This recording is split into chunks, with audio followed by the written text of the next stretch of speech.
Did you fix the bike? No, I did not. Are you going to? No, I'm not. Why not? Because I no longer own it. Where is it? I had to sell it. What'd you sell it for? I took a loss on it for $1,500. Well, that's sort of interesting. How much did you pay for the bike? $44. You paid $4,400. You have a bill of sale for what you sold it for? Yes, I do. Can I see I it? also have a Can you see? Can I blue see book it? on what it would be cost. Shh. No, no, no, no, no, no, no, no, no, no, no, no.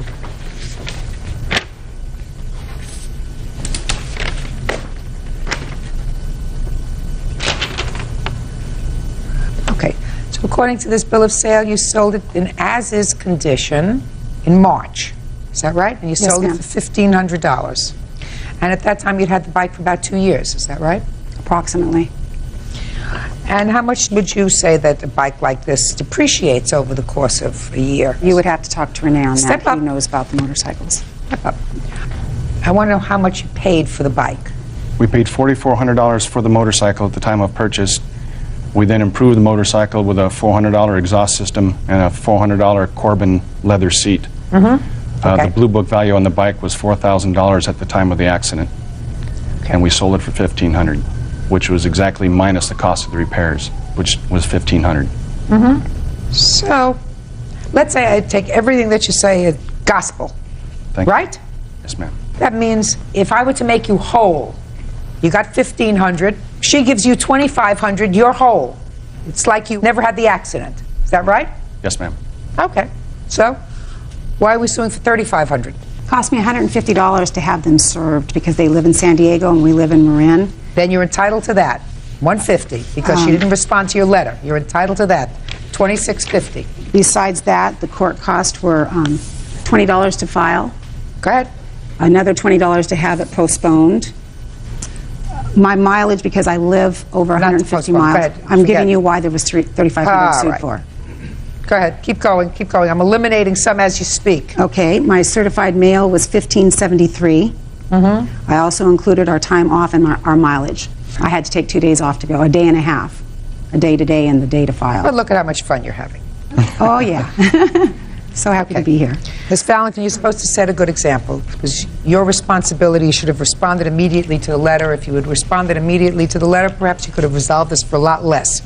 Judgment for the plaintiff in the amount of $2,685. That's all. Thank you. Parties are excused. You may step out. The fact that she was a chaperone and actually she didn't show much regard for the law. I still think that, parking in a red zone is illegal. She didn't contact us. She never called us. She refused the second letter, We didn't have enough space to move over to avoid being hit by a car. which is showing not much responsibility and teaching kids that it's okay if you're not caught to hit and run. Just keep going. In a way, I am responsible, but I don't feel that I am totally responsible for it. Take responsibilities for what you do. Oh, terrible. And now the next case. All parties in the matter of Lehman versus Waller, step forward, please. Electronics technician Mark Lehman is suing his ex-girlfriend, waitress Melissa Waller, for unpaid rent, the cost of medication, and unpaid vet bills. Melissa is countersuing for lost wages. Mr. Lehman, the defendant is your former girlfriend. Your lawsuit seeks a few things. It seeks money from her for her share of rent. It seeks money from a series of loans, small loans, one for some medicine that you purchased on her behalf, and one for a vet bill. Ms. Waller says that she owes you absolutely nothing. She has a counterclaim, which is a bit of nonsense, which I'll let you tell me about in a minute, okay? When did you move in together, Mr. Lehman? We moved in February of '99. And did you sign a lease? Yes, ma'am. Both of you? The first year I signed because she didn't have the credit for it. Second year, she was on it. When did the defendant move out? May 2nd of this year. Did you ever pay rent? Yes, ma'am. When? Almost every month. Tell me when you stopped paying rent. When work was slow, I didn't have enough money to pay. Well, when was that? A couple months throughout the year. Let's try to make this a little simpler. February of '99 to February of 2000. Did you split the rent? No. Who paid the rent? I did. So for that first year, she paid no rent. Now, from February 2000 to February 2001, did you split the rent? She did not split the rent. I paid the whole thing. From February 2001 until May 2002, did you split the rent? supposed to, I still paid the whole thing. So for at least 2.5 years, you paid all the rent. The whole time she was there, I paid the rent the whole time. So why are you here now? Because she owes me for rent. We agreed upon paying rent. She was on the lease and still did not pay rent. Then, Mr. Lehman, what you do is you say, this is not going to work. I want to know why you waited this long to come into court. It was about 2.5 years. If you wanted to collect this debt, what did you sit around for? Well, at times she was paying part of the electric bill and part of the cable bill and a few bills around the house. She was Fine. paying. And we were together. And right. And now you're not together anymore. Is there any question that if you were still together, that if you got married last month instead of having separated in May of this year, that you wouldn't be here today? Is that right? No, ma'am. So why are you here now? Upon our agreement and everything, that she was supposed to pay rent, and she never has. I don't believe that. Along with other bills. I don't believe that. Next is medication that you say you purchased for her. When was that? In the year of 1999, when she first moved up here, we first came, we're living together. She had anxiety problems, and she needed her medications, and she wasn't working in the first year. And I paid for those medications. So I was taking care of her. And so she was going to go ahead and repay me back. 2.5 years ago? Yes, ma'am. Okay. What's next? When was the vet bill? The vet bill was in 2001 on February 14th, or November 14th. Her dog got a bad cut and everything, had to go ahead and be taken care of. And she said she'd repay me back. Never has. That was in November? Yes, ma'am. And you lived together until the following May? Yes, ma'am. She had a home? Did you take any trips together? Did you go Yes, visit ma'am. relatives together? Yes, ma'am. Mr. Raymond, because the relationship is over, doesn't revive what I consider, perhaps at best, pillow talk promises. If you actually believed that Miss Waller owed you money for rent from 99, 2000, 2001, 2002, you don't sit back on your laurels. You say, dear, you know I love you, but you have to pay me for rent. And if you don't, I'm either going to sue you or evict you. Now, doesn't that sound stupid? I have asked her several times. No, I'm either going to sue you or evict you. Yes, Why didn't you say that in 2001? Because you were living together. Yes, ma'am. You were in a committed relationship. Yes, ma'am. It's not the way the law works, Mr. Lehman. If this is a debt, then it's a debt that you promptly call in. Not a year later, not 2 years later, not 2.5 years later if the relationship goes sour. You call it in. You say, this was not our agreement. Our agreement was that we each had to pay half the rent. You tell me she didn't pay the rent, she paid some cable bills, she maybe paid some utility bills, she maybe paid some food from her money.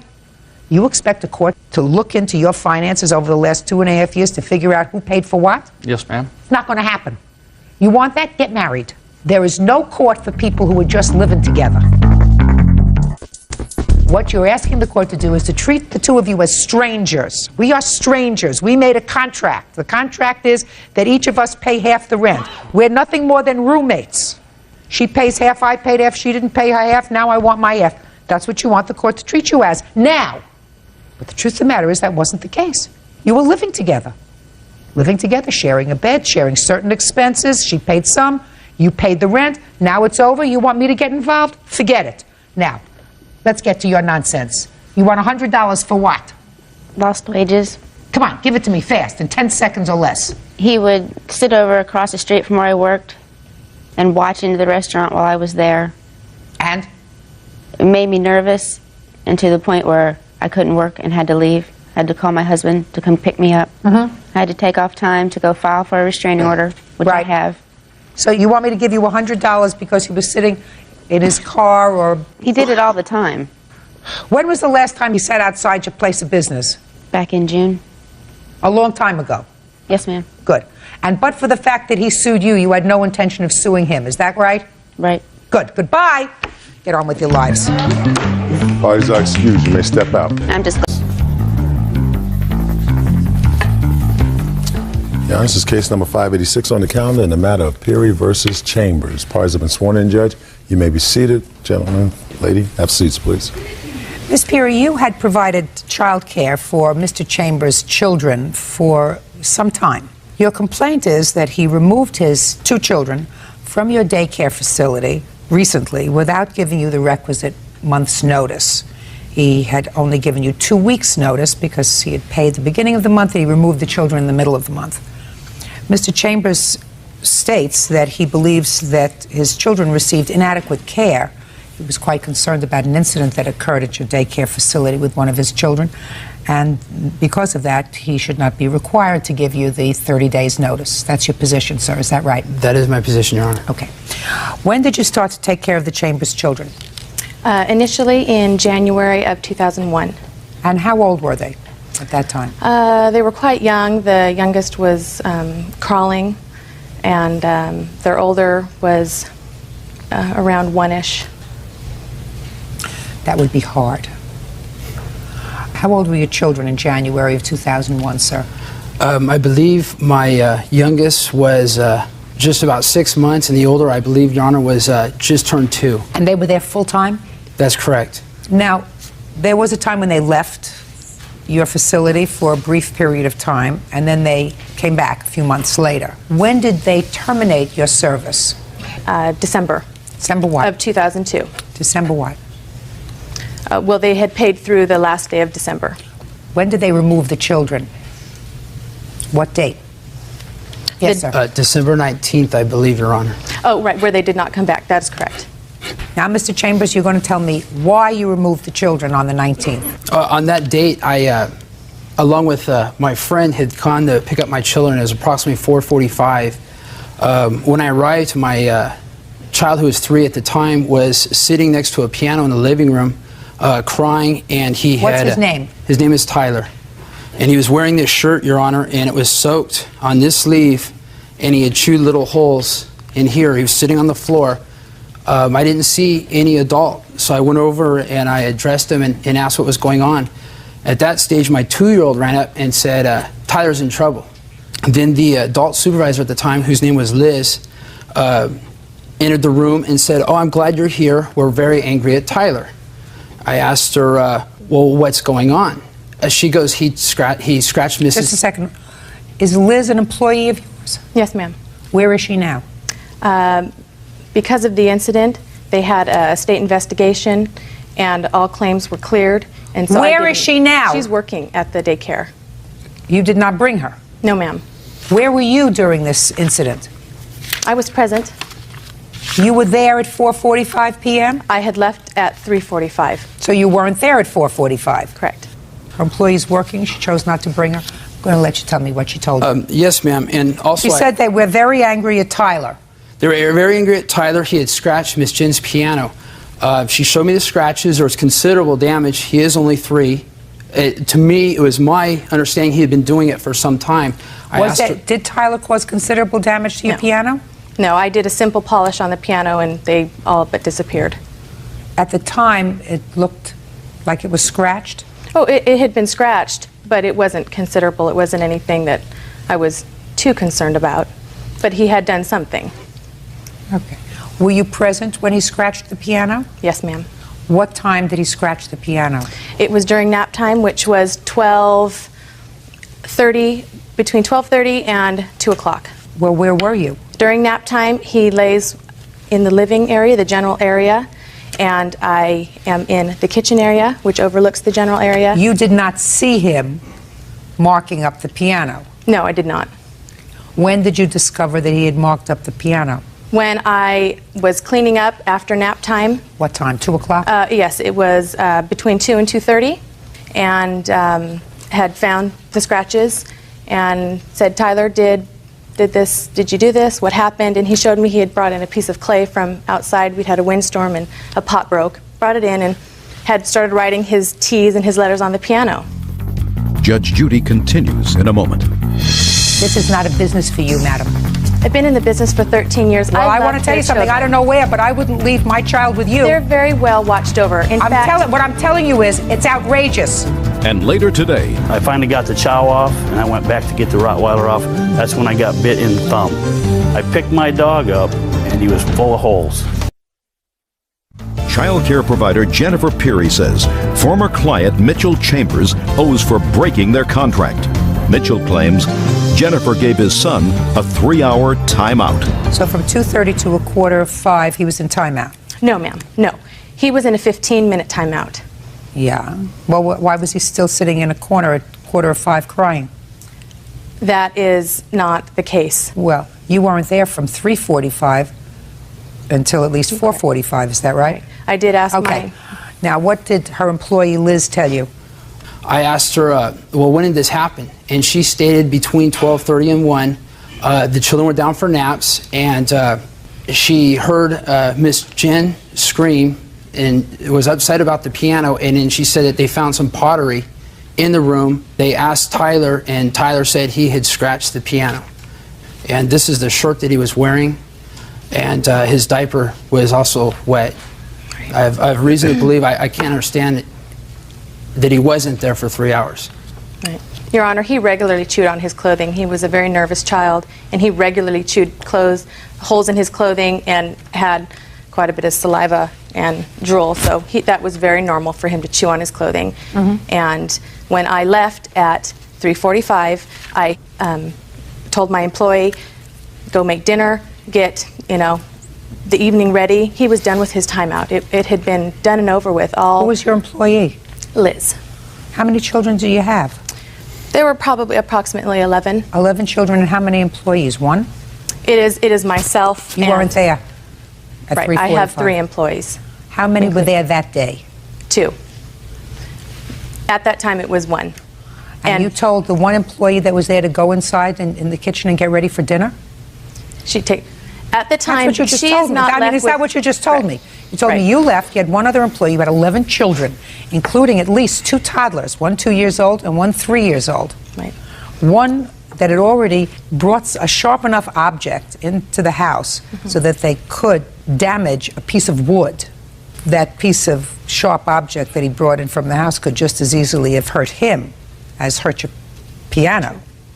And you left 11 children in the care of one person who you told to go in and prepare dinner. There were not 11 children there at the time. Well, that's there what was I asked there you. in the day. I asked you how many children were there on December 19th? For the total day. But when I leave one employee in charge, no more than 8 children can be there at a time. Good. You left one person with 8 children, correct, toddlers, and you told that employee to go and prepare dinner. Right. She takes the children with her into the kitchen area. Miss Perry? Pardon me? You're going from bad to worse, madam. Oh, I'm just trying to get my point across. You're getting your point across. She takes all 8 children with her into the kitchen to cook dinner? That is Where were you correct. going at 2:45? My daughter has piano practice, and I take her to practice, and then I come back home. So the situation had not gotten out of hand. Miss Perry. Yes, ma'am. This is not a business for you, madam. I've been in the business for 13 years. Well, I want to loved tell you their something. I children. don't know where, but I wouldn't leave my child with you. You have 8 toddlers that you're putting in a kitchen with somebody who's preparing dinner, and you're out taking your daughter to piano practice. That's outrageous. They're very well watched over. In fact, what I'm telling you is it's outrageous, and you shouldn't be here. So if you've been in business for 13 years, I would suggest that you take your business and its good name and walk out the door, because if they gave you 2 weeks' notice under these circumstances, that's all you were entitled to. Goodbye. Can I mention the state? Goodbye. She didn't even let me Parties say are anything. excused. They step out. They had the state investigate me. They did a 30-day grueling investigation, and I was cleared of all charges. It doesn't mean it didn't happen. It just means that they couldn't prove it. I really don't think they wanted to pay me. They wanted to get out of payment, and so they made up a story. The children obviously aren't old enough to really be a witness. They pretty much took my version and then her version and said it was a draw. And now the next case. Yeah, this is case number 108 on the calendar in the matter of Gibbs versus Mbemba Sidon. Parties have been sworn in, Judge. You may be seated. Gentlemen, have seats, please. Who is Mr. Sidon? Brian. And what's your first name? Brian. And yours? Mitch. On your birth certificate? Mitchell. Mitchell, I'm not your friend. Okay. Mitchell. Now, Miss Gibbs, did you know Brian and Mitchell before this incident? No, ma'am. Stand up straight. According to your complaint, Miss Gibbs, you're sitting in your car, and these 2 idiots were having a fight. Yes, ma'am. And they ended up on the hood of your car, causing dents in the hood of your car. You want them to be responsible. Yes, I was studying for a final. Sitting in your car? Yes, ma'am. Brian and Mitchell say that A, there was no damage to your car, and B, if there was damage to your car, the other one did it. Okay. And then we have Brian, who is counterclaiming because he says that because you are vindictive in pursuing this matter, he will probably be expelled from school and wants you to pay for his semester's tuition. That's your counterclaim. Is that Yes, right, Brian? Yes, ma'am. Please don't laugh. Please don't laugh at Brian. All right, Miss Gibbs. What was the date of the incident? May 13, 2002. What time? It happened, I'd say, around 1:40. In the afternoon? Yes, ma'am. Where did this happen? This happened in Nassau Community College by B1 in the south parking lot. Did you see this fight before it ended up on the hood of your car? I saw it from beginning to end. Tell me what you saw. I saw Brian walking towards the school, and he was passing a green Chevy Malibu. And in the green Chevy Malibu, there were two girls and Mitchell. As he was passing, I guess somebody said something. He stopped, turned around, walked back towards the car, got into a confrontation with one of the girls through the passenger window. That's when I saw Mitchell exit the car. Brian began to argue with Mitchell. They got into each other's faces. Brian hit Mitchell and they began fighting. That's when I saw Brian. Would you just a second? Would you go over and have a brief word with him? Sure. Thank you.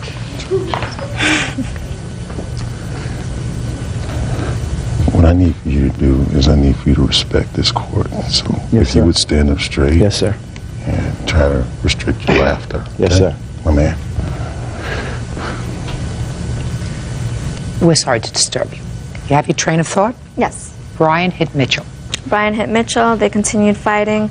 Next thing I know, Mitchell's body is on my car. Brian is on top of Mitchell. I see him hit Mitchell a couple of times.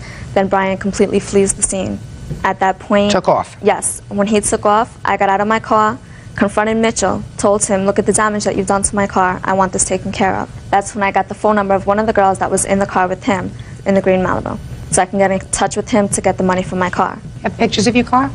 Yes, I do. I have the police report. I have pictures of my car. Let me see it all. The whole time that this was happening, I was on the phone with my boyfriend from the United States Marine Academy. Thank you. So it wasn't the hood of your car, it was really the side panel? It was the side front panel of the driver's side, and there were some dents on the hood. And an object couldn't have done that, like me hitting something or something crashing into my car, because the paint is in perfect shape. There's no scratches or anything. Okay. Now, Brian, I would like you to tell me, you're passing by this green car, and evidently you wanted to say something to one of the gals in the car. Tell me what you said to her. Well, actually, what happened was somebody shouted something from the car. There was a laugh. There had been a lot of ridiculing by these people before. It was finals week, and I was going to walk away, but I was under so much pressure from my test. I said, you know, I'm tired of putting up with this. I went back to the car. What did they say? They were laughing. Somebody shouted a profanity I'd rather not say. And you could say it. I've heard everything. Call me a... Someone in the car? Yeah. Male or a female voice? It sounded like a female voice. Okay. So I approached the car, and right away they started denying it, and we mixed words. Mitch got out of the car, and we... When you say you mixed words, what did you say? You know what? I can't remember word for word. I maybe, you know, just yelled back and forth. Here's where the true story starts now. He got out of the car, Mitchell. We confronted Elias, my witness. He was involved too, although she never even remembers him being there, so I don't know which fight she was watching. Which actually I don't. Elias comes up, he tries to break us up. At the time, there was really going to be no confrontation. What happened was, Mitchell, I don't know, like, went to push me away a little bit, and I made contact with him.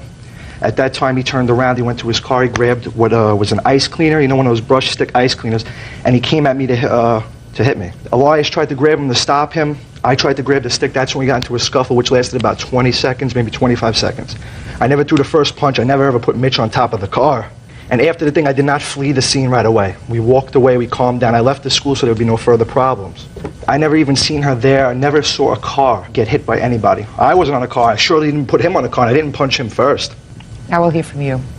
Well, I was in the car, the girls, and we were laughing, just waiting for class to end, just hanging out in the car. And Brian had walked by. I don't know if they made a direct statement towards him, but he took it that way, came to the car, started telling the girls he's gonna strangle them, or like, you know, like just do it, you know, being a bully. And he asked me if I had a problem. I said, no, you know, I got no problem. So he told me to get out the car. I got out the car to try to tell him, relax, you know, we don't need to fight. You know, you're 25, I'm 20 years old, there's no need for this. and he headbutts me. So I fight back, and then as I'm fighting back, his friend comes and they say they broke it up, but where I come from, if you get into a fight one-on-one and the other person's friend grabs me, I think, you know, it's a two-on-one. Then I went back to the car, got a shovel, you know, a scraper to defend myself because he's a pretty big guy, little guy, got his friend with him. I'm with two girls. I struck him with it, you know, I had to do what I had to do. And then we had a little scuffle, this and that. I don't know if we dented the girl's car or if it was done like that already, but she had confronted me saying this happened, and if it did happen, then I'll take care of it, but if not, then I don't really think we did that damage. Now I'd like to hear about your counterclaim. Yeah. Up to this point, I have no previous record. I have no arrest record. My academic record is stellar. Made the dean's list the past 2 years. I'm too old to be getting involved in frivolous encounters. She tells the dean, and her story has so many holes in it, it's hard for me to even sit there and listen to it. And now because of this, my records are impounded, so I can't transfer schools. The least I'm going to get is academic probation, which ruins my scholarship chances, which I have plenty of. And at most, I'm getting expelled. So I'm going to lose a half semester of my life for this, for a false statement, because I know absolutely 100% I did not dent her car. No, you don't. Yes, I do. No, you don't. You know one thing. You know when you were passing the green car and somebody called you a... Yes, I know that. That you should have kept walking. I should have, but... Right. Your Honor. That, you know. Is this your brother? Yes. According to your complaint, your brother lived in Missouri? Mississippi. Mississippi. And you and your wife were living in Alaska? Yes. And your mother lived in Alaska? Yes. And it is your claim that your brother borrowed some money from you and your wife in order to relocate to Alaska. He wasn't doing well in Mississippi. You felt that he would do better in Alaska, that he could be of some help with your mother, who was not doing well. So you agreed to advance him the money to move. He came with his family, stayed a short period of time, repaid you nothing of the loan, and left. Your brother says that that is not true, that there was never any talk of a loan. This is money that you just gave him. So let's get some dates and times. How long have you been living in Alaska? We were both born and raised in Alaska. So you moved? Yes, ma'am. In '93, I've been down in Mississippi for about 8 years, 9 years. You married? Yes, ma'am. Have children? No, ma'am. What kind of work were you doing in Mississippi? Detail manager. Detailing cars? Yes, I supervised an auto dealership, yes, ma'am. How long had you been working there? 4 years. What made you decide to move back to Alaska? It was the conversation between me and him that took place on the 15th of March. He called and asked if, I'd like to come up there and live. He called you? I called him. And you want to tell me your version of the conversation? Just asked him how he was doing, We hadn't spoke, that much beforehand. And then when I did get on the phone with him, he, asked me if I'd like to come to Alaska. I told him I'd like to. Hadn't seen none of my family for 5 years before that. Then we got on a discussion about, being able to afford it. And I told him from day one that I was not able to afford it. And that, it would be at least November or maybe around Christmas before I could afford it. And he said, don't worry, I got everything taken care of. I'll send you the money to get up here. Come on up here, help me take care of Mom. Let's go back for a second. Yes, ma'am. How much money did your brother send you? He sent me the credit card. He sent you a credit card? I sent him 2, Your Honor. 2 credit cards. Put them in the mail right away? Yes, we got them in the mail. Once I got them in the mail, I made the charges that... What did you make the charges for? Well, the things to pay off my lights, cable, phone, a few other things. I rented the U-Haul, and then, in turn, we got on the road. Now, in Washington, the credit card... No, listen carefully to what he's saying. If you're looking through... Scully, don't do that. If you're looking through papers, you can't listen. Okay. Go ahead. And in Washington, when we got there, he sent me $500 cash for us to be able to get through the border. Your Honor. Just a second. Okay. What do you mean from there he sent you $500 cash? You must have said to him, I don't have any money. Well, we couldn't use the credit card to get through there. We needed to have $500 in cash to get through the Canadian border. That's a requirement. You have to show them at least $500 cash, credit cards, traveler's checks, whatever else you got. But you got to have $500 cash. Now, did you travel with your wife? Yes. And what kind of work had she been doing in Mississippi? Same as she's doing right now, child care provider. She works with children. And you have no children? No, ma'am. All right, so you've got a job for 4 years. She's got a job. Shh. Where was all your money going? It was paying the bills. No. 2 adults working, 2 incomes, no children. Where was all your money going? Bills.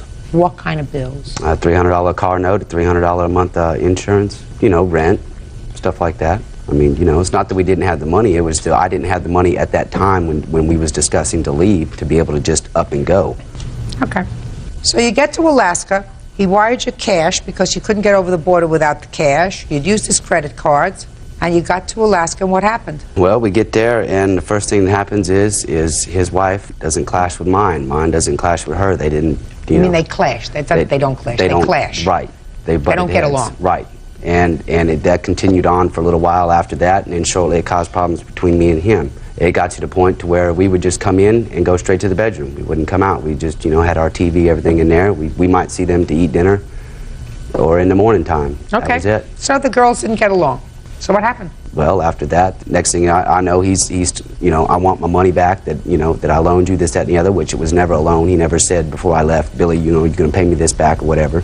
So then when I get up there, you know, I'm being hassled at to get this money back that supposedly he loaned me. The wives are not getting along together. Now he wants to move out.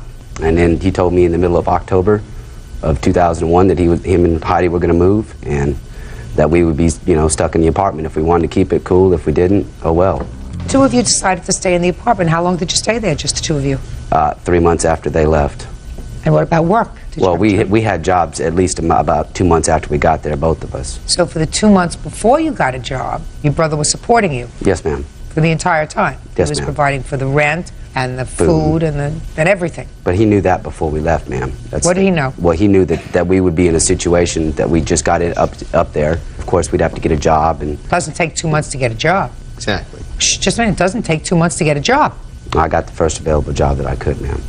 So did she. And that took 2 months? I'm guessing that it took 2 months, ma'am. It was shortly after there. You mean there were no jobs whatsoever that you could get in Alaska? Actually, when I thought first Alaska got there, was a place where you could go to get jobs. They're always looking for people up there in Alaska, so you couldn't find anything. well, I found the first available job that I could, ma'am. Baloney. Don't be a fast talker with me. You mean you went to all the supermarkets and asked if you could deliver groceries or bag groceries or do maintenance work? No, the first job I got, ma'am, was at Want TV, which is a cable installation job. And I only had that for a couple days because Sprint, they went ahead and downsized right I'm after. talking about any kind of work. Well, I'm telling you, that was the first job I got. Then That was the after first job that you got that you wanted. Okay. Anyway, okay. Now, see, I got his version. I'm going to hear your version. So, March 15th. It started way before that. My brother moved out of Alaska when I was 11, 12. I'm not interested. Well, what I'm saying is I'm not interested. When he moved out, how old you were, that you wanted to rekindle a relationship with him, that you have a mother who's got problems. March 15th. Okay, March 15th, he wanted to come to Alaska to be around family. We have 2 younger siblings, me, my wife, our mom, all in Alaska. He told me he wanted to come up, but it was going to be a couple months before I he want could... you to look square in my eyes when you're testifying. Do you Yes, understand? ma'am. Go He ahead. said it was going to be a couple months before he could afford to come up. And I said, well, if you want to come up, I have these 2 new credit cards. I said, I can send those to you. You can come up. My wife and I will get an apartment. You guys can stay with us, get on your feet, get 2 jobs when you get up here, and you can pay me back over the course of time. That way he didn't have to try to save all the money. He can come up, see the family. My mom's situation was getting worse. I was getting frustrated with it. And I wanted my brother... Mother has a drinking problem? She has a drug problem. Okay, go ahead. So I wanted my brother up there for my support. He wanted to come up. Our sister was excited about him coming up, so I said, just come up. You can pay me back, you know, from your second income from a second job. And sent him out the credit cards. And then I wired him $500. Which we have a receipt for. He acknowledges that. Okay. So wired that to him. He gets up there about a week later. And he gets 1 job. He loses it because of his attitude. Same problem in Mississippi. He had his job for 4 years. That's off and on. He kept losing it for his attitude. He'd get in a fight with a coworker. The guy would fire him, hire him back the next week or whatever. So the same thing happened in Alaska. He'd get a job. You know, he told me before he came up he'd get a second job. So I was trying to get him into getting a second job, but he'd work 1 job and he'd come home and... He even got a second job. So you did? Yes, I did. My husband got I've a worked second 2 jobs since April of 2001 to try to pay this all off. What was your second job? Restaurant. But what did you do there? Oh, I was a busser. A busboy? Yes. And what was your first job? Well, at the time that he first came up there, I worked as a oil changer at a Penske. Okay. And what are you doing now? I work in the restaurant still. I work in a restaurant, and I hold a magazine distribution job. What kind of work do you do? I work as a receptionist in a veterinary hospital. Wasn't hard to get that second job, was it? No, in fact, I got him the second job, and he quit after 2 weeks because he said he wasn't making enough money. Better make no money than a little bit of money, right? I mean, Yes. it's sort of foolish to work if you're not making a lot of money, but you could stay home and make no money. Yeah. That's foolish. Yeah. I mean, you know. That was my idea. Sort of foolish to just make a little bit of money, right? Yeah. I mean, he's right. Why would you argue with that? You know, a man of his talents. Let me see your credit card. Well, I don't have my statements. The credit card went bankrupt. I have the letter from the FDIC showing that the credit card's bankrupt. You're not blaming that on your brother, are you? No, they just went under because of whatever reason. Because nobody was paying their bills.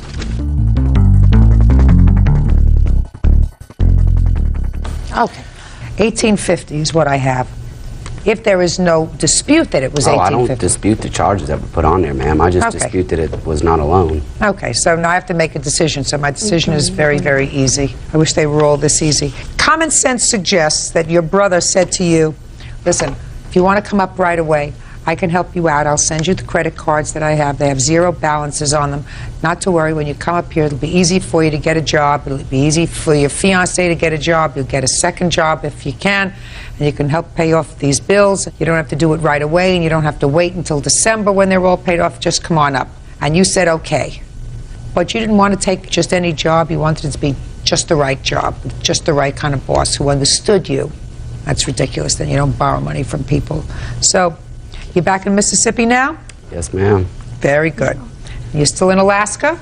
Yes, ma'am. How's your mother? She's better. Better. Good. Judgment for the plaintiff in the amount of $1,850. That's all. Parties are excused. You may step out. Don't loan money to family. Now, this is case number 70 on the calendar in the matter of Hunold versus Hunold. You're welcome. Parties have been sworn in, Judge. You may be seated. Ladies, have seats. Mr. Hunold, the defendant is your sister. And your mother passed away, according to your complaint, in April of this year. And it is your claim that your sister appropriated money, actually stole money, that your mother had intended for you in her will. Right. Your sister says that she was merely following your mother's instructions. Correct. What money do you believe you are entitled to, Mr. Hunold, under your mother's will? I have a will here showing the bank account that was willed to me. All right, let me see it, please.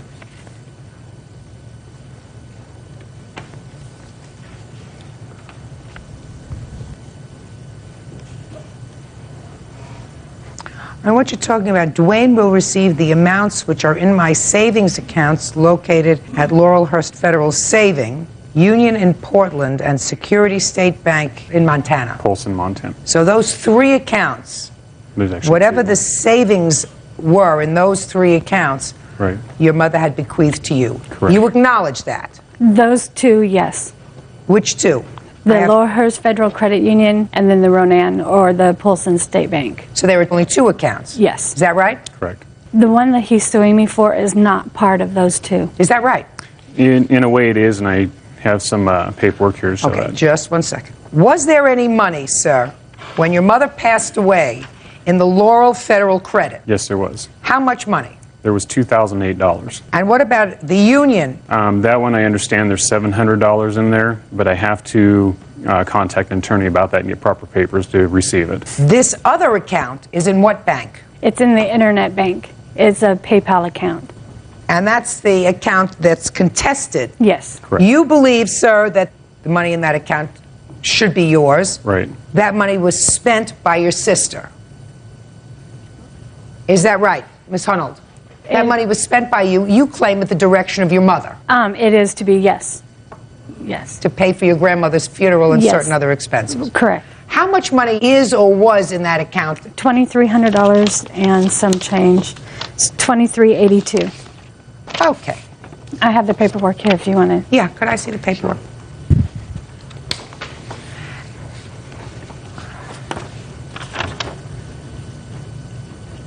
Whose name was on this account? My mother's. Only your mother's? Yes. Okay. Before she passed away, she told me to get the money out so that I could pay the funeral bills. And because I had made 2 previous trips to Montana and 1 up to Seattle for my grandmother, she said I could have the remaining balance of that to help compensate for the trips. Okay. Now, why, Mr. Hunnell, do you believe you are entitled to that money? Because the money was being transferred to the bank account that was willed to me. I have papers here showing that how much money was paid into the account. Paid into which account? Into the Laurelhurst account, which was willed to me. How much money was paid into the Laurelhurst account? It was paid through PayPal, and she had to figure out a way to download it into the Laurelhurst account from PayPal. Yes. That's where she was going to put the money. She was going to. Yes. But she did not. She didn't have time because she died before she could. So your mother had not put the money in the Laurelhurst account. She had put $2,000 of it in the account. And that's the $2,000 that's in here? Yes. $2,008? Correct. Okay. Are you the only 2 biological children of your mother? No. How many children are there? 9. Did each of the children receive anything close to this $2,000? No. If you look at the will, I was the only one that was given the bank account, and I feel that what she's doing is she told me she was in financial trouble and she needed the money. Just a minute. Don't get ahead of you. You mean your sister told you that? Yes, correct. Why do you think your mother had bequeathed you the only monetary asset in her estate? I believe that was her wish. She knew that there were some certain situations going on where a couple of the other family members didn't deserve the money part of it. And what about your sister? What did she receive? She received a frying pan. Yes. Before all this started, before this all started happening, the rest of the family, my mom had sent me an email stating she had 3 daughters and 2 sons. The rest had died because, including him, did not contact her, never sent her emails. The emails are cheap. They never called her, nothing. And so she sent me an email stating that she only has 3 daughters. 1 was my sister Tammy, 1 was me, and 1 was my sister Tony. And the 2 sons were my brother Anthony and my brother Daryl. The rest she figured had died. Do you have anything in writing from your mother directing you to pay for your grandmother's funeral expenses? Yes. Can I see it, please?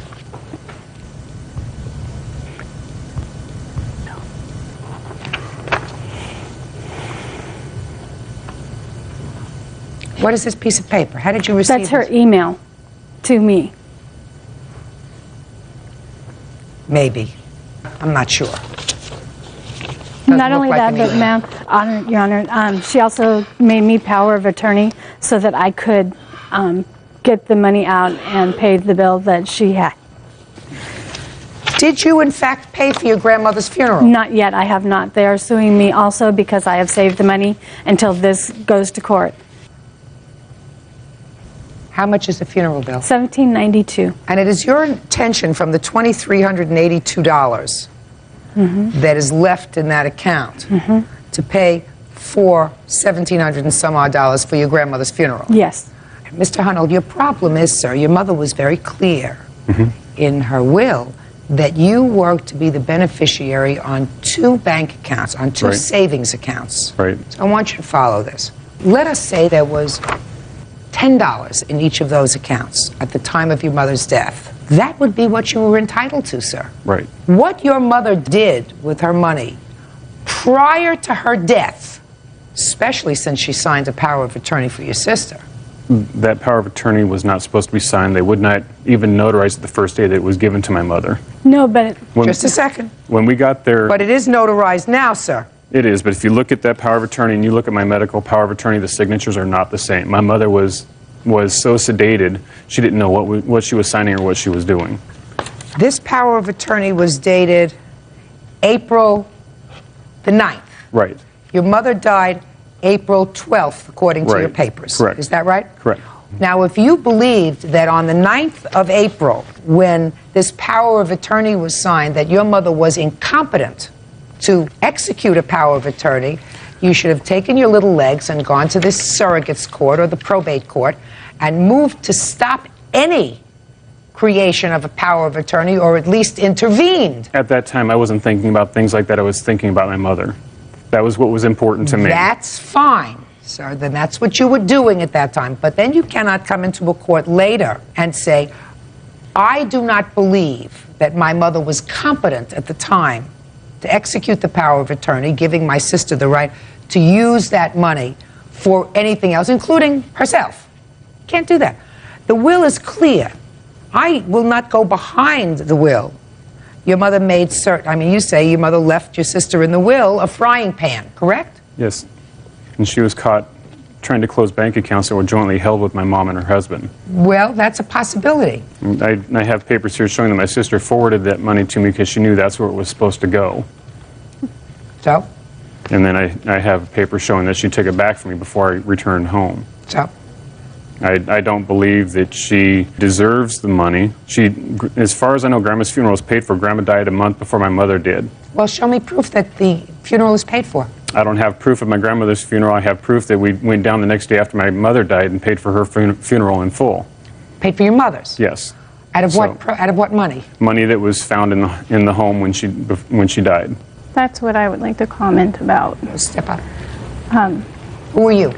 I'm Tammy. I'm the middle child, and this is my brother and sister. That money that they found was in articles that were willed to me. I believe my mother had put that money in there and intended it for me. They went through my mother's things before she died. They pulled out this money, and the first amount we heard was like $2,200, and then it went down to exactly $1,944. They are now trying to, make me and my sister look bad. It's not, there's a lot more is involved in this than is necessary to say in this case. Judge Loretta Hunold stole money from their late mother's estate. Dwayne says that money was meant for him. The one thing that usually a parent would hate to see happen when they die is that their death precipitates bad feeling over money and property and tangible things amongst their children. No parent wants to envision that, so you have to be smart and create a document, a will, that is clear and unequivocal. But folks, you're not talking about a lot of money. Ms. Hunold, I am authorizing your brother to contact the funeral parlor and the funeral home where your grandmother was buried. Okay. And I will prepare an order, which you will have consented to, that you are fully responsible financially and you have the money for your grandmother's funeral. That will be part of the order that I will create. Do you understand? Yes, I do. So that at least if what you're telling me is that you intend to pay for the funeral with that money, that will be accomplished. Then we're only talking about a difference of $600. Right. So, Mr. Hunold, I suggest that you try to heed the words that I said to you. Your mother would not be pleased if she knew that her death caused this kind of estrangement. And it shouldn't cause this kind of estrangement because you're not talking about life-altering bucks. No, we're not. Okay, so your case is dismissed, sir. That's all. Parties are excused. You may step out. My sister has to live with what she's done. She knows what she did was wrong. Now she has to live with it. He has no right suing me, and he sued me for more than what it was. He's greedy. I've got to live with this knowing that my mom has died, my dad's gone, my grandma's gone, and now we just need to get from there, and I don't ever plan to see or look at her again. All he wants is the money, too. My mom knew that. That's why she went ahead and gave him the money in the bank accounts. She has to live with herself. We don't have to live with ourselves. We come in with a clear conscience. We leave with a clear conscience. And now the next case. All parties in the matter of McCoy versus Osby. Step forward, please. Child care provider Francine McCoy is suing her sister, homemaker Mary Osby, and her husband Matthew for the return of prepaid rent. The Osbys are countersuing for back rent. Miss McCoy, the defendant is your sister, and I assume you're the brother-in-law? No, I'm the husband. The brother-in-law. Oh, okay, the brother-in-law. You got 3 women here. You're supposed to say right. This is your wife, Yes. and you're her brother-in-law. Oh, okay. You rented a house from your sister and brother-in-law, a guest house. Yes. It is your claim that at some point you came into some money and you prepaid rent for a period of time. Then there was a fight between one of the children, and your sister and brother-in-law told you to leave. So this lawsuit seeks the return of your prepaid rent for a couple of months. Correct. Is that right? Yes. Your sister says that you actually didn't prepay any rent. You gave her money in a lump sum, $1,000, but that was to go towards back rent that you owed for the year before. And you actually left owing them money for rent, and she has a counterclaim. Is that what this case is about? Yes. How much were you supposed to pay your sister in rent each month? I was paying her $200 a month. You were paying $200 a month? No, the general assistance in my county was paying her. Is that right? No. What was your agreement? The agreement was to pay $300 a month, and that included all utilities. And some of that money you got from assistance? Yes. How much did you get from assistance? $192 a month. So $200 a month, which means that she was to give you $100 a month for utilities and et cetera. Is that right? No. Did you have a lease? No. Did you give your sister any money? Yes, I did. How much money did you give your sister? I gave my sister $1,500 January. $500 was for the child care that she helped me with because I had had surgery. Okay, so $500 was for child care and $1,000. The $1,000 was for the rent. I thought you didn't have to pay her any rent. I paid rent because GA, when I got the lump sum, they was discontinuing their services as paying rent for me. So I knew that they was going to cut me off. So I gave her this money to pay for my rent in advance. Did you get rent receipts from your sister? Yes, I do have a rent receipt stating that I paid her. Okay, let me see your rent receipts and let me see what you have. I also have rent papers from the Department of Human Services showing where they paid the $192 for me until this time. And at the time that I gave her the $1,500, it's on this receipt right here. It wasn't $1,500. You gave her $1,000 towards rent, according to you. When did you give her the $1,000 towards rent? January. And what months was that supposed to cover?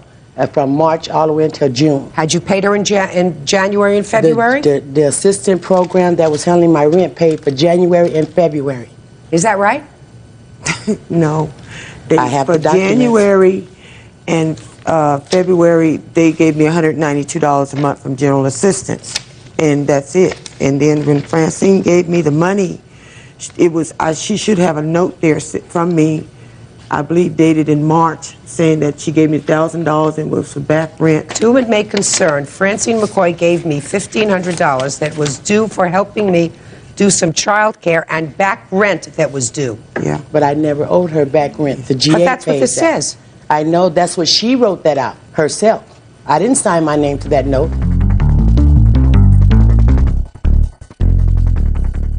Listen, I'm never going to figure this out because none of you have rent receipts, so just listen to me very carefully because I'm going to handle this very swiftly. You didn't pay her any money. The state paid her money. So I'm not giving you any money. If the state wants the money back from her, they'll come and get it from her. Do you understand? It's not your money. It's Bird's money. It's my money. Right? You had no out-of-pocket expenses. You got a big check from them. They said, here's a big check. You say you gave it to her. She says it was for back rent. You say it was not for back rent. It was for prorated rent. In any event, it wasn't your money. It's the state's money, so you're not entitled to it. If the state wants to go against the provider who was prepaid rent, they'll do it. But it has nothing to do with you because it's not your money. The state had cut me off at that time, Your Honor.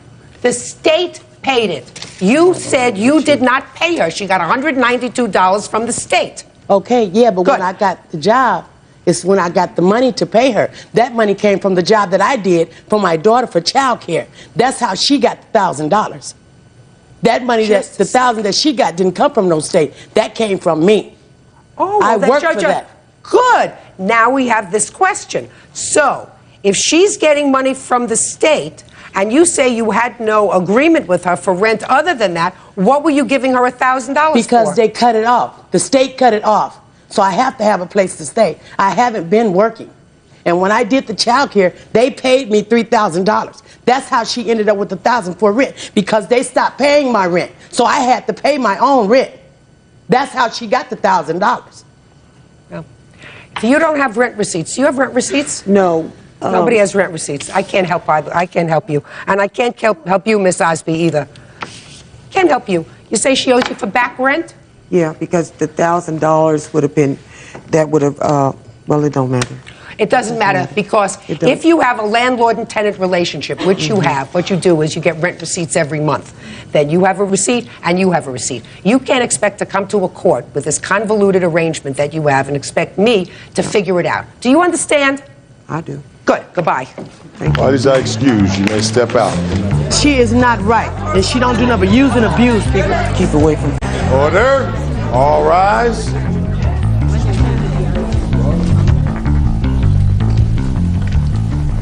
Now, this is case number 216 on the calendar in the matter of England versus Godfrey. Parties have been sworn in, Judge. You may be seated. Ma'am, have a seat. Miss England, this is your son? Yes, ma'am. You are suing this lady, Miss Godfrey, because of something her son did to your son. Is that right? You weren't present. No, ma'am. Only your son was there. Yes, ma'am. And the defendant's son was there. Randy, you were sitting in school. You're in the same class as the defendant? Yes. And Joel decided to act like an idiot. Yes. And in the pursuance of that conduct, in order to make sure that he was a real idiot, he took a what? Lighter, and he lit your hair on fire. Any question in your mind that your son was an idiot?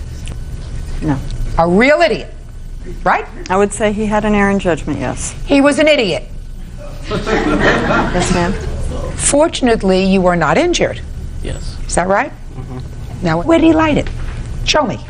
He lit it right up here. Just about, it was about 2-inch flame. And what'd you do, pat it out? Yeah. No, With your hand? My friend Ricky patted it out. Did you feel anything? No. Not at all? No. Did the flame hit your scalp or just got your hair? Just touched my hair. Turn around, let me see. And, oh, great. And it's all grown in now? Mm-hmm. How long did it take for your hair to grow back? About 2 months. Mm-hmm. Now, what happened to you, Joel, as a result of this incident? I was expelled and I had to do community service. Are you back in school now? Yes. When did you get back into school? The beginning of this year. Were you homeschooled the rest of the year? Yes. Okay. Now, what did you say to him when you realized what he did? I didn't say anything. Why not? Because he ran out of the classroom before I got to say anything. Were you a friend of his? I was. Have you ever said anything to him? Mm-mm. Did you ever apologize to him? The probation officer, my counselor this year, and the cop, and everybody just told me not to say anything, just not talk. I'm talking about the next day, before the police became involved. I was kicked out of school. What about that? The next day? That day I was kicked out of school. Oh, were you? Yeah. Did the teacher witness what happened? No. So how'd the teacher find out about it? I believe one of the students told him. Right, now, Miss England, we all understand that he did a foolish, dumb, idiotic thing because he could have caused really serious damage to your son. But he didn't. I understand. Your son went to his next class. His hair grew back. So why do you think that this stupidity should result in a $5,000 judgment against his mother? Because, Your Honor, I have done everything I can through the school district, and according to the school district, there's supposed to be zero tolerance, which means this isn't supposed to happen whatsoever. My son has absolutely no beef with this kid whatsoever. And he was a fool. Yeah, he was. And the thing was, is I went through all the procedures as far as the district goes in order to, you know, do the uniform complaint form, go through the principal so they could keep the boys at least separated, because there was no beef. And if he's going to do this to it, no, okay. He didn't beat him up. I'll tell you, he was acting like a fool. Yeah, he was. He wasn't acting, you know, it's not as if they were angry with each other. You weren't angry with him, were you? No. No, ma'am. They weren't angry with each other. You were doing the right thing to make sure that you wanted it to stay on his record so that in the future if something happened, they might look at him and say, well, you know, this kid's got a history with fire. Whatever. He was already expelled from school, so the school district knew about it. My question to you, Miss England, is why are you suing his mother for $5,000? Because I think she should be liable for, you know, for him what? acting like for an what? idiot. No, for what? You sue because there is an injury. I understand that. Your son was not injured. Right. You sue because, in your case, you say emotional distress. Your son had no emotional distress. He just thought it was a stupid thing, put the fire out, and went on with his business. The way I look at it, Your Honor, is number one, the school didn't do anything. Randy walked around school. I mean, I've got 6 different phone numbers and a 2-way radio. I can be reached 24/7 in my life. They should have done something. They should have contacted you immediately, but that's not our fault. Why don't you sue the school district? I'm getting to that. So anyway, Randy walked around school all day long with a big burn mark in his hair. That is embarrassing and humiliating. He wasn't embarrassed or humiliated. Please stop it. He wasn't. He wasn't embarrassed and humiliated. Okay, well then the way I look at it is when I went to the district and everything in order to file the complaint forms to make sure that this doesn't happen anymore, well, Ms. Godfrey is a teacher with the school district. Yeah. And the way I look at it is she should know the rules. She knows the rules. I don't think so. Listen, he's not 5 years old. You send your child to school, you hope that they do the right thing. You can't anticipate Well, all it kind the of time. upsets me a little bit that the kid was stoned at the time he did it. He was not. Well, how do you He know was that? not. I know it because here's the police Absolutely report. was Well, not. It does not take a look say at the that police at report. all. And the police report is very, very detailed. Sure, let me read it. Let me read it. All right, so let me read what the police report says, because you say that this report says that he was high on drugs. Were you high on drugs when this happened? No, ma'am. Had you smoked any dope? No. High on alcohol? No. You mean you just did it because you were a fool? Yeah. Did you burn somebody else that day? Their clothes? Yeah, I singed my friend's sweater a little bit. What'd you do that for? I don't know, because I was a fool. What were you doing with a marijuana pipe? I was going to give it to one of my friends. That's not true. That's not true. If they thought that I was doing any drugs, they would have drug tested me. That's not true. I don't care what they thought. I asked you. Bought your friend a present to give him a marijuana pipe? Is that what you're telling me? Huh? Is that what you're telling me? Listen, if you said to me in front of your mother that you'd smoked a little marijuana that morning and you were feeling a little giddy and stupid, which is why you burned your friend's jacket, you burned his hair, I would say, well, at least there would have been a reason for you acting like such a moron. Do you understand? Other than the fact that you're just stupid. Judge Judy continues in a moment. Had you had a fight? We had been arguing for 3 days because I didn't want to stay there. He was harboring a runaway 17-year-old girl. Real cases, real people. Judge Judy. 14-year-old Randy England says former classmate 14-year-old Joel Godfrey lit his hair on fire. Unfortunately, Miss England, not every act should result in a lawsuit. Whether this young man continues to involve himself in pranks, which one day are going to escalate into something more serious, that's ultimately his responsibility, and at this time will be his mother's burden, because she is now on public notice. And that's what I needed. That her son, either while under the influence of drugs, which is a substantial possibility, or while under the influence of just being an idiot, which also puts her on notice that he has this propensity, will be responsible if he hurts somebody else. You do understand that. Yes, You ma'am. got away this time as a freebie for your mother, but the next time it's not a freebie. The next time she may be held liable in some court for the amount of injuries that are caused if you don't comport yourself like a human being. Clear? Yeah. Oy, I don't carry much hope, but she's on notice. Yes, ma'am. And that's what I needed. You got it. Thank you, ma'am. Parties are excused. You may step out. I was really embarrassed Hopefully Randy will forgive me. because I had to walk around school with a big patch on the back of my head. I mean, I never meant to hurt him or anything. But I know it was a joke. Sorry. Denver is a thief. Go ahead. I have a document here, Your Honor, where I bought I have a bill of sale for that stove and refrigerator, which I told them about.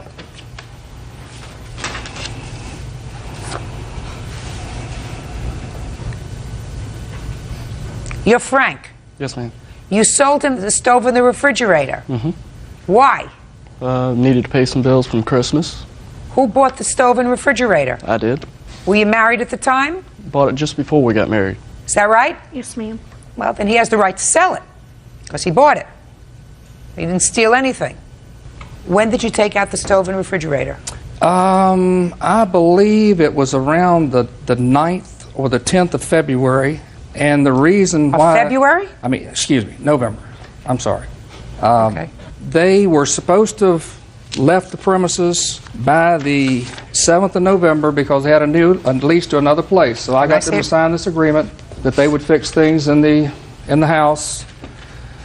And the reason... Just a minute. All right, Tiffany, you signed this agreement to clean up the mess, isn't that right? Yes, ma'am, I did. Did you clean up the mess? Yes, Your Honor. You had the carpets cleaned? Yes, I did. By whom?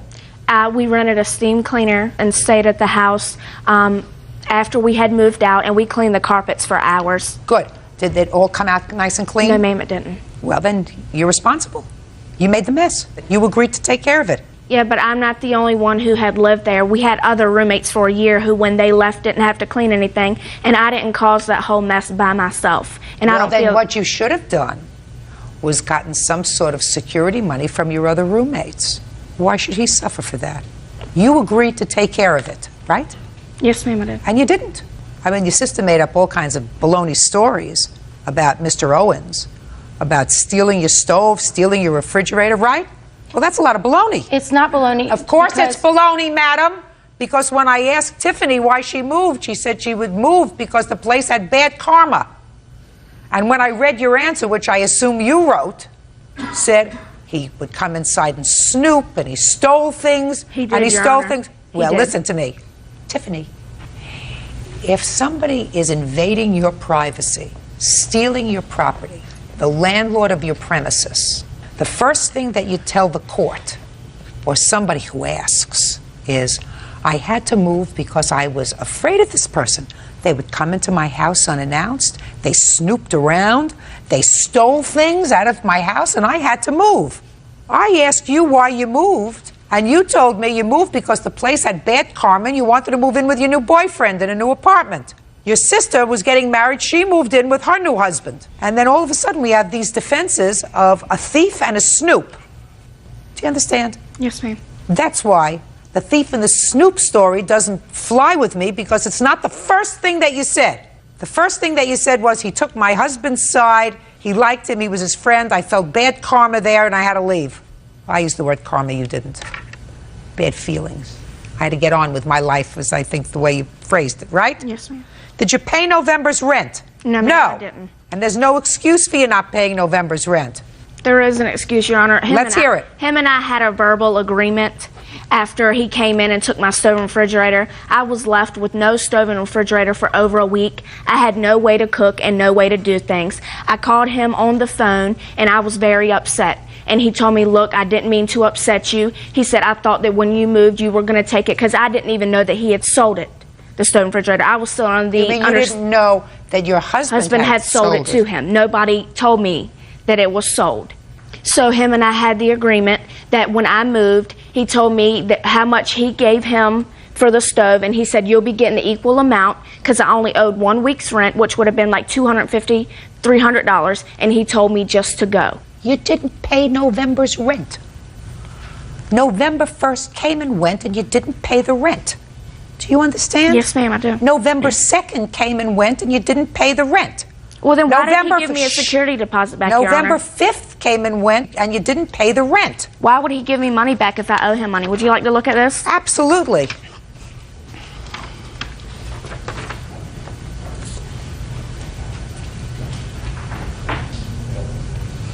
Well, let me tell you this, madam. I don't know if you read it. Do you read English? Yes, ma'am.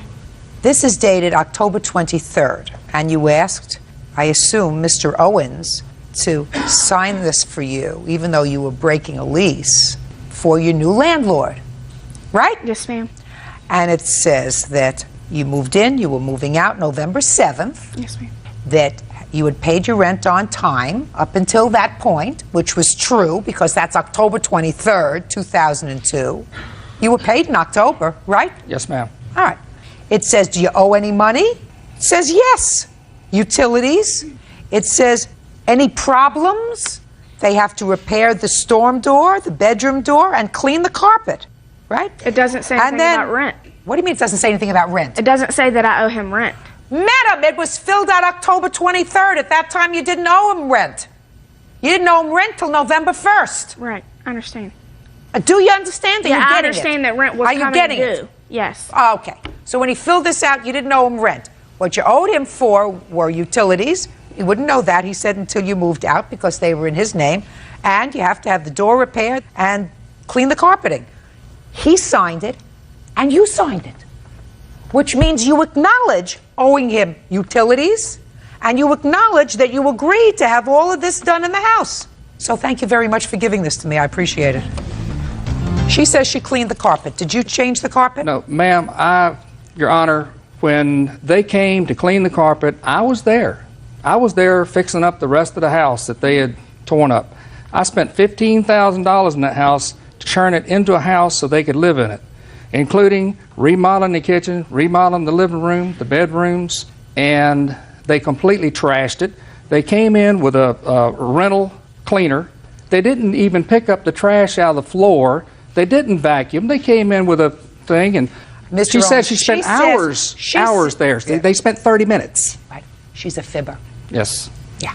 The other one, too. But she acknowledges that the stains on the carpet didn't come out, and it was a mess. Now, did you change the carpet, or did you have it cleaned? I had it cleaned. Professionally? Yes, ma'am. How much did you pay for that? $140. Okay. So let's get down to it. And then let's stop this torture. $140 plus $600 that they didn't pay for November. Is that right? Yes, ma'am. Because they should have been out November 1st. You weren't out November 1st. You don't pay rent by the week. Plus utilities, Your Honor. What were the utilities? Just tell me, sir. I have it all totaled, Your Honor, at 19, 20, 19. I want the figures for each of the utilities, sir. I have $740 with the carpet cleaning and rent. All right. The gas was $95.61.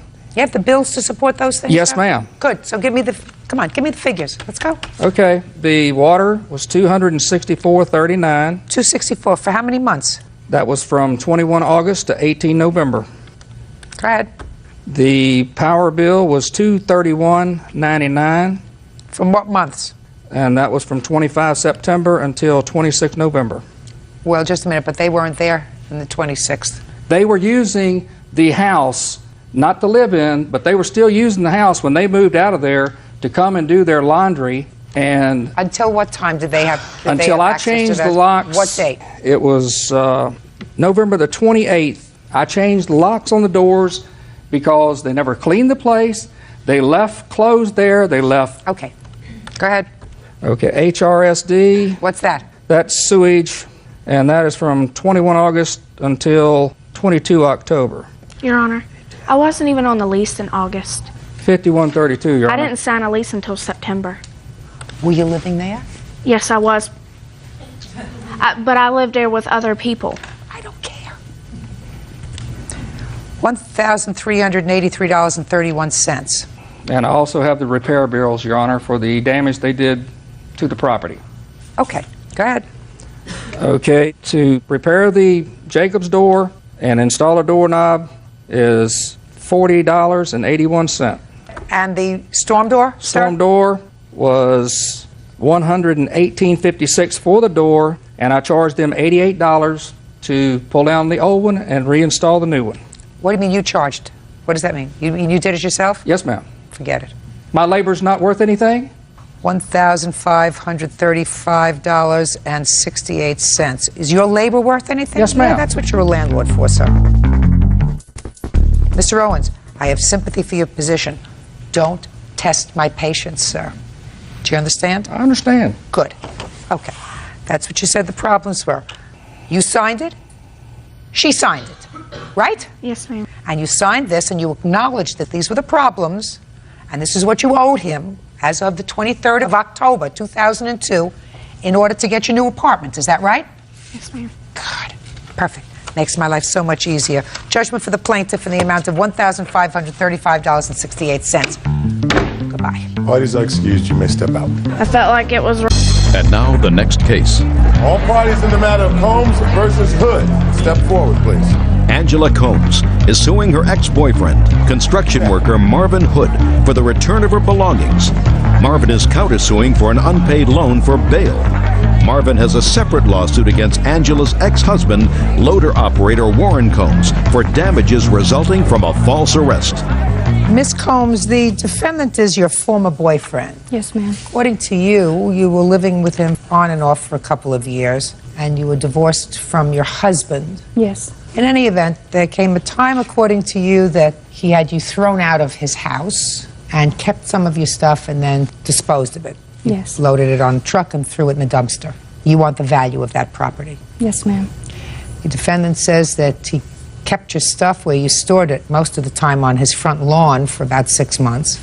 And you let it sort of hang around your house for another few months and then just got disgusted, loaded it up on a truck and disposed of it. Is that right? Well, not exactly. I was ordered by the county commissioner's office. They sent me a letter saying that I had to clean it up because it was just debris in the yard. Okay.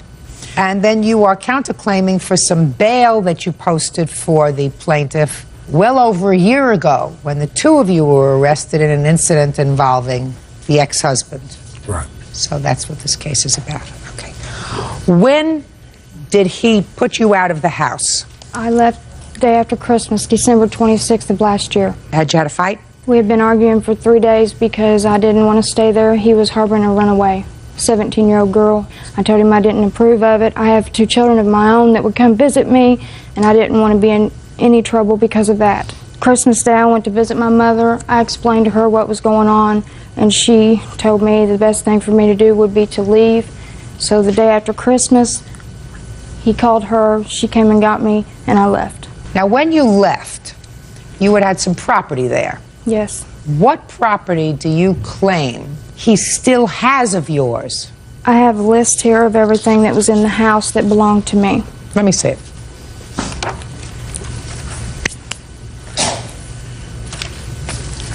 Oh, goodness gracious me. Copper-plated picture frames, Brittany's room, blankets, homemade makeup, hair accessories. Why didn't you take your hair accessories and your makeup? When I left the day after Christmas, December 26th, I was only allowed to grab a few things, which I grabbed a pair of jeans, a t-shirt, and I was trying to grab other things. That's when Mr. Hood told me I could come back and get the other things just to get out of the house. Let him look over this list and see if he has any of these things in his house.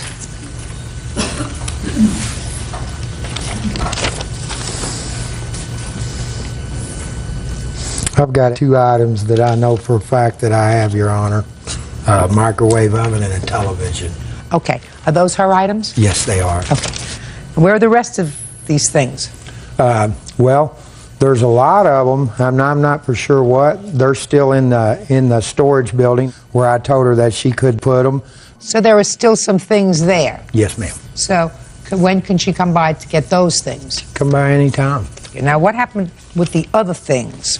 Okay, the other things, they were in the yard at my mom and dad's because the building that they were in, there wasn't enough room to put it all. So what did you do with it, sir? I threw it in the dump. Okay. It's gone. That stuff is gone. This stuff you can get 5 days from today. All the stuff that's in the storage, TV and the microwave, 5 days from today. Make arrangements to pick it up from the storage shed. That's good. Now, let's get to your counterclaim. Let's talk about this bail. But for the fact that she sued you for this, would you ever have sued her for this bail? Never. Because you didn't expect to get that bail money back. I done wrote it off. You didn't expect to get it back because it wasn't a loan, right? Right. Perfect. So we've just resolved your case. Judge Judy continues in a moment. Now we're going to call Bert the next case, which is Hood versus Combs. So I'm going to close my eyes for a second, change parties. We have Marvin Hood over there. Warren Combs. That you? Mm-hmm. Yeah. Now, Mr. Hood. Yes. We all know who this gentleman is. He is your former girlfriend's ex-husband. Right. Are you back together again? Yes. Oh. And you are suing him for having you falsely arrested. Had you arrested for you attempting to run him down or run him over with your truck? Right. He says you did, in fact, try to run him over, and that's why he pursued the case in the criminal system. What were you doing anywhere near him, Mr. Hood? Angela had borrowed his truck, and she borrowed it. It was the day before we got arrested, and she was supposed to bring it back to him that night. And she didn't? And she did not. The next day, I had a funeral to go to. She didn't have no way to go up there and just drop it off because she didn't have no ride. So after I'd left the funeral, me and her, I followed her up to where he works to drop the truck off. She got out of the truck, got back, started to get, well, she got in my truck. He pulled in with another guy who was driving. He got out and he took a rock and threw it through my windows of my truck. And I went to take off, and he reached in, grabbed the steering wheel and held onto the steering wheel. And I kind of spun around. He finally let go, and I left. He had hit me on the hand with a rock, cut my finger, glass went everywhere, cut Angie. We was just leaving the rock quarry where he worked at, and police pulled us over and arrested me for criminal recklessness. And what they arrest her for? They arrested her for stealing his truck. He had made another false allegation that she had stole the truck and even put me on the arrest report as a suspect. Well, a friend of mine went with her the day before to get the truck so she could drive my truck back. My daughter was with them when they went up there to get it. So the truck wasn't stolen. In fact, it was borrowed. You want to tell me your version of these events, sir? Well, they came to work the day before that and took my truck before I got off work. I got off work at 4:30. Who did? I know she was out there in his truck. Okay, she did. Yeah. So you're saying she actually stole your truck? Yes. Okay, go ahead. So when I found out where the truck went to, I went to his house. Told him to tell her to bring my truck back before 8 o'clock, because if I didn't bring it back before 8 o'clock, I was going to report it stolen. So he never did bring it back, and then about 10:30. Just a minute, so you went to his house and spoke to him? Yes, I did. So you had a reasonable relationship with him, enough at least to say to him, civilly, tell her to bring back my truck. Yes. Go ahead. Then when I got to the work, when they took it back to work, about 20 after 4 the next evening, when I got out of the truck, he acted like he was going underneath the seat to get something other. So I picked up a rock, and I folded it through the window, and then after I busted the passenger side window, he rolled up the driver's side window, and I busted out and went in after him. So you busted both sides? Yes, I did. And then what happened? Then he finally, I hit him a few times. He got the truck in gear and took off and tried to almost run in my buddy's truck. And then he backed out of the way, and he went around and came after me, trying to run me down. Your former wife had, in fact, dropped off your truck. Is that right? Yes.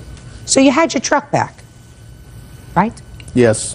Why did you throw the rocks through his truck?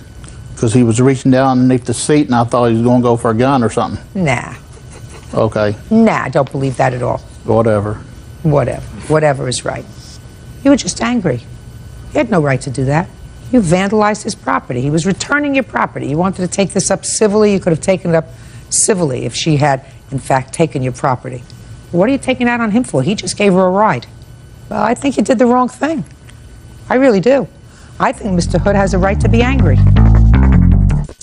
Mr. Hood, all honesty, sir, I think that you got the short end of the stick here. I do. I think that you got in between these two people who are now back together again. And you got stuck with a whole bunch of aggravation, including cleaning up your mother's yard, storing her stuff, having to pay a lawyer $1,000, fixing your car windows, all because these two people don't know whether they want to be together or apart or whose property it is or anything else. So I believe that you got the short end of the stick and probably just said to your lawyer, forget it. I'll agree to not going near him for a year and the case will be over, right? Exactly. He's going to pay for that because I think that he was wrong. I think that he was wrong to pursue this case. I think that he was wrong to knock the windows out of your car, and I'm issuing you a judgment for $1,140. That's all. Thank you. Parties are excused. You may step out. I tried for almost a year to get my stuff, and he would never let me. She could come up to get it. Quiet in the courtroom, please. Now, this is case number 40 on the calendar in the matter of Bryant versus Lane. Parties have been sworn in. Judge, you may be seated. Gentlemen, have seats, please.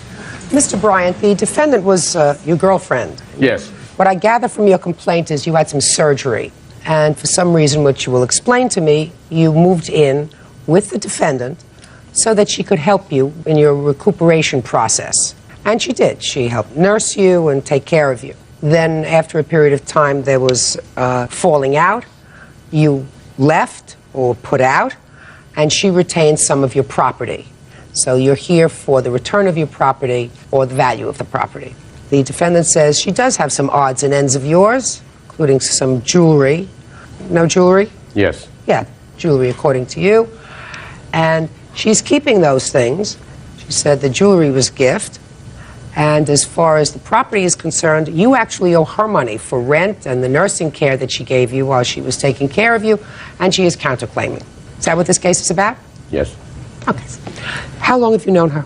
20-some years. Have you been together as boyfriend and girlfriend all that time, or just friends? Friends. When was your surgery, sir? November 19th of 2001. And you were not living together at that time? No. How long were you in the hospital? The first time for, I believe, 4 to 5 days, and then I was let out on a Friday, went back on the following Monday to have a skin graft done, was there overnight. What kind of surgery was it? I had 4 compound fractures to my left arm, so they put my bones back together. How did the accident happen? I got a coat sleeve hung up in a fan shaft, a big industrial fan shaft at the Oklahoma City plant. So it was a work-related injury? Yes. Now, how did it come about that you moved into Miss Lane's home? When I was released on Friday morning, I had gone back. I have a travel trailer that I live in while I'm on the road. So I went back to my travel trailer. Miss Lane went back to Tulsa. So that Went day, back to Tulsa? Yes. Had she come up to be with you? Yes, while I was in the hospital.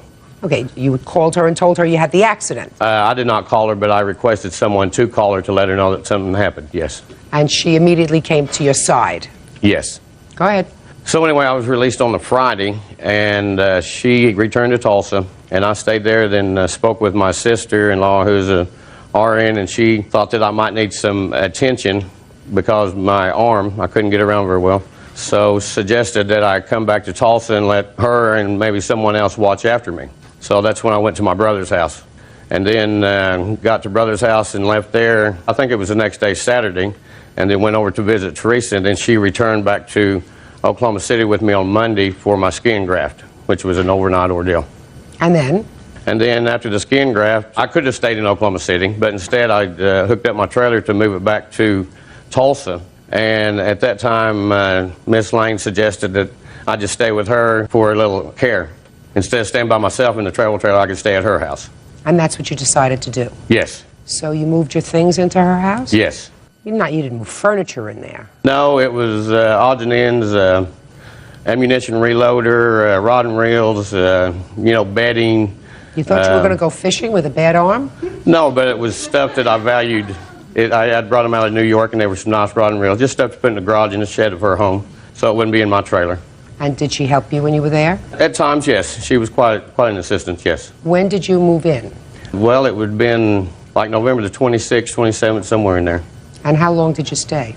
Till January the 25th. What happened on January 25th? I had gone to my brother's house, which is about 20 miles north of there, and got to talking, and then found out an alternative place to live, so I decided to do that, to move out. Okay.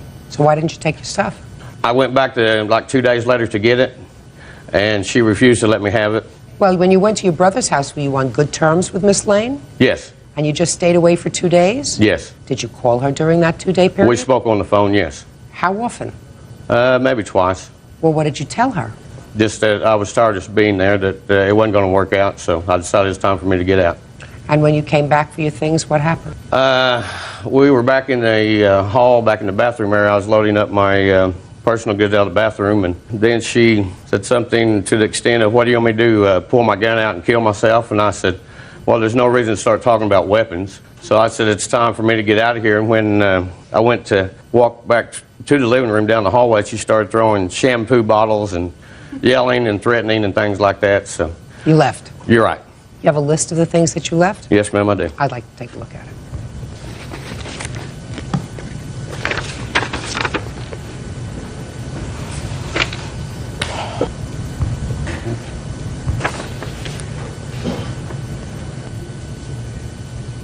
You moved in with an under-the-counter coffee maker?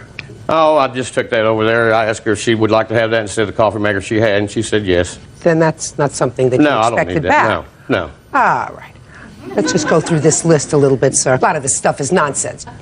Under-the-counter coffee maker, electric can opener. Those were just items that were left there. I don't care if they were left there. It depends upon whether they were your items or not. If you brought them into the house and said, this is nicer than the one you have, that's not something that's yours. How did the electric can opener get there? I took it in. It came out of my trailer. What's a Camel C-note? Oh, they're camel cash that you get off of cigarettes that you collect, and then you get goods through a catalog form. A snake shower head. Right. Well, tell me about that. It's just a shower head that you put on, and it. Yeah, I know what it is. How come it came Because most shower heads are not high enough for me because I'm tall, and a snake gets it up above my head. So you bought it in order to shower in her house? Right. That's nice. Sanyo VCR. Right. Where did that come from? That was mine. She had a VCR also, but instead of moving it from one room to another, I brought mine in to use in the front room and then had hers in the back room, so in case we wanted to watch tapes, videos. A charcoal grill, did that also come from your trailer? Yes. Rubbermaid container with Lee reloader and gun cleaning accessories. Right. I reload my own shells for my pistols. All right, I see a lot of stuff here that's nonsense. This list is stupid. Now, this is case number 122 on the calendar in the matter of Thomas versus Walden. Parties have been sworn in. Judge, you may be seated. Mr. Thomas, the defendant is your sister, is that correct? That's correct. And it is your claim that while you were in the hospital, your sister stole the property from your home. And later, when you were in a nursing home and you had given her some power over your checking account, she stole money out of your checking account. Is that right? Correct. Your sister says that all the money that she used was used for your stay in the nursing home, and then she's going to tell me why she took the property out of your apartment. When did you take ill, sir? The second week in August is when it all started. Tell me what happened to you. I was coming out of the elevator and it didn't stop level with the floor, and I tripped and fell coming out of the elevator. The next thing I remember was 3 or 4 days later when I woke up in the hospital. Now, what happened when you went to the nursing home, sir, with your sister and the money? She said we take out a joint account, and that way the nursing home won't get your money. You can't have nothing in your name.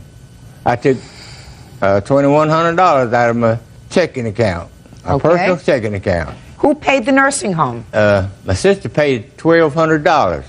She still owes for October and part of November, but I don't think she'll be back. Well, you only gave her $2,100, is that right? What I'm suing for is this, my checks are going direct deposit to the bank.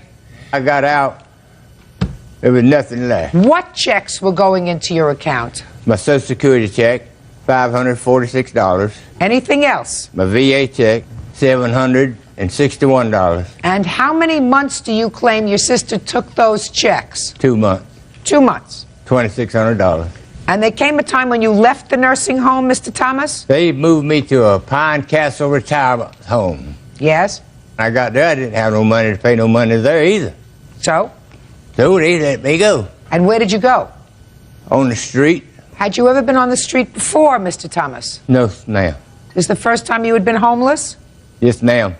How old are you, sir? 76. Have you lived alone most of your life? No, not most of my life. I've been married 2 or 3 times. 2 or 3? Yeah. Could it have been 4? Could have been 6. Could have been 6? Yes, ma'am. Mr. Thomas, your sister says a lot of your life was a little bit of a blur. Do you have a drinking problem? No, ma'am. You don't? I did have. When? About 3 years ago when my girlfriend died. I was a common law wife. So you started to drink? I didn't drink anything for a year. After that, it was in November, and then the holidays I drank some. Okay. Now it's your turn. You got a call that your brother was found unconscious in his room? Yes, ma'am. And he was taken to the hospital? Yes, ma'am. Now, according to your answer, you do say that you thought he was going to die, so you cleared out his possessions. May I explain? Yes. The landlady... Was this a room that he had? Just a room? Well, it was kind of like an efficiency. An efficiency. Okay. She called me and said that they had found him half on his couch and half on the floor, and the furniture was furniture that I had give him when he moved into the place because he did not have any. But when they found him, it was not falling off an elevator. The doctor said it was respiratory failure, and he had also had pneumonia. And because of other problems, he also has alcohol dementia and cirrhosis of the liver, and that he was critically ill, and they were not expecting him to live. Well, I called my sister immediately, which lives in North Carolina, and in about 2 days she came down. It was in critical care. While he was there, we started trying to make arrangements as to where he could go for care, because the doctor said he would need 24-hour skilled care, which meant he would have to have care around the clock. He looks pretty healthy. The doctor was wrong. But that's what he told us at that time. But he looks pretty good. And yeah, he recovered. But in the meantime of this deal with him, he wanted to go to the VA, but the VA would not take him because he had to stay alcohol clean for a year before they would take him. We wound up putting him in Bridgeview, is where he went to. Which is a nursing home? Yes, ma'am. All right. Now, did your brother give you $2,100? No, ma'am, he did not. Tell me about the money, Miss Walden. I have a power of attorney here from the nursing home because he would not pay his bills. They didn't want to deal with him because he would get out, he'd have a friend to get him out and take him different places and go back. Was he drinking? I can't say that he was. I did not see him drink when he was in the nursing home. Okay. But he would go to the dog track and places like that, and he said he was not going to give anybody all of his money. That was the whole deal about it. He said, I am not going to give them a cent. So the meeting was called, and she said, Mr. Thomas, you can either give your sister the power of attorney, or you can have your checks direct deposited to the nursing home so that they would get their money. How many months did you pay for the nursing home, Miss Walden? I only paid the one, and then I sent my sister the rest of what money he had given to me because she was still on his account, and she paid part of it. Yes. Your Honor, the sister she's talking about, she conned her into writing that check for $900. That was before. Judge Judy continues in a moment. When was the last time you had a drink? Oh, look at me. When was the last time you had anything of an alcoholic nature to drink? Real cases, real people. Judge Judy. Nicholas Thomas says his sister, Joyce Walden, stole money from his checking account while he was in the hospital. Joyce says Nicholas drinks too much. What proof do you have that you sent your sister the rest of the money? I've got copies that she had the bank to fax to me for checks that she did write. Can I see that, please? That she wrote to the nursing home? There's one on here she wrote to the nursing home. One she paid for another bill that was $800. There's the 3 copies of the checks that she wrote. This was just a note that she wrote to you. I also have a printout where I drew money from the account to pay for his dentist in the nursing home, and then out of the money that he gave me, Your Honor, 2 days later he asked me to get him $100 and take to him, which I did.